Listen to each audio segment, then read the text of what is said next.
Jadi kalau MC, melihat Anies itu mantan namanya Dewa disruption. Spray. Jadi Anies itu disruption itu begini.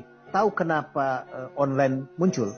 Karena transportasi konvensional mahal. Kenapa Anies tiba-tiba punya forum Desak Anies? Karena mengumpulkan massa di gedung-gedung mahal. Ya. Kenapa tiba-tiba Anies bisa mendekat ke rakyat tanpa keluar duit? Karena selama ini yang jadi calon presiden kaya dan orang menerima duit. Belum tentu semua orang menerima senang. Jadi Anies itu mendisrupt semua mekanisme politik yang sudah dipertahankan oleh elit untuk kepentingannya. Anies mematalkan itu. Jadi dia mematahkan pemahaman politik publik yang bisa diperdaya selama ini. Dengan cara dia. Debat KPU nggak ada level buat Anies. Kenapa? Dia punya forum Desak Anies di pasar, di warung, di mana dihadapin. Nggak ada teksnya. Siapa yang sanggup menghadapi itu? Sejauh ini tidak ada kandidat lain yang sesanggup dia menghadapi pertanyaan cacian makian itu. Dia cool loh. Dan gilanya jawaban dia. Brilian. Suka nggak suka gitu. Jadi misalnya begini, bahwa belanja digital paling besar itu 02. Tapi begitu Anies masuk ke TikTok dengan Anies Bubble, nggak pakai belanja, 12,7 juta.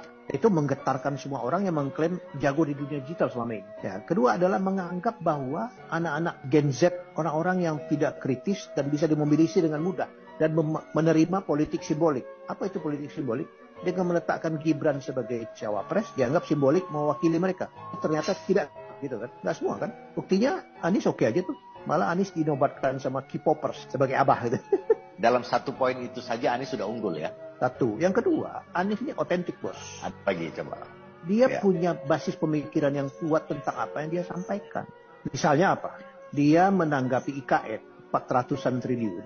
Terus dia mengatakan mengupgrade kota baru. Diketawakan kan? Ingat loh ya, tadi malam debat di Kadin, dia menyampaikan hal yang sama dengan elaborasi lebih jauh. Dan kalian happy. Jadi artinya apa? Rasional itu barang. Daripada kamu cemplungin duit ke hutan belantara nggak ada penduduknya 400 triliun, mending mengupgrade 10 kota masing-masing 40 triliun dan sudah ada marketnya. Investornya bisa masuk, kehidupannya bisa berkembang. Jadi apa yang dia omongan tuh bukan sekedar jawaban bersidak lidah karena ditanya. Dia punya basis pemikiran yang kuat tentang itu gitu. Otentik kan dia. Otentifikasi itu barang penting bos. Karena menunjukkan bobot, menunjukkan konsistensi, menunjukkan arah yang dia mau tuju. Jadi buat saya integritas, kemampuan otentifikasi dan disruption-nya itu gabungan yang tidak bisa dengan mudah diikuti atau ditiru. Gitu. Sekarang Desa Anies itu kan forum otentik. Coba ada kandidat lain yang berani yang sama. Sampai hari ini nggak ada loh, nggak ada. Dan dia tidak pilih kota, dia tidak pilih protokoler juga. Di Solo Anies makan di sawah bersama ibu-ibu, makan nasi bungkus.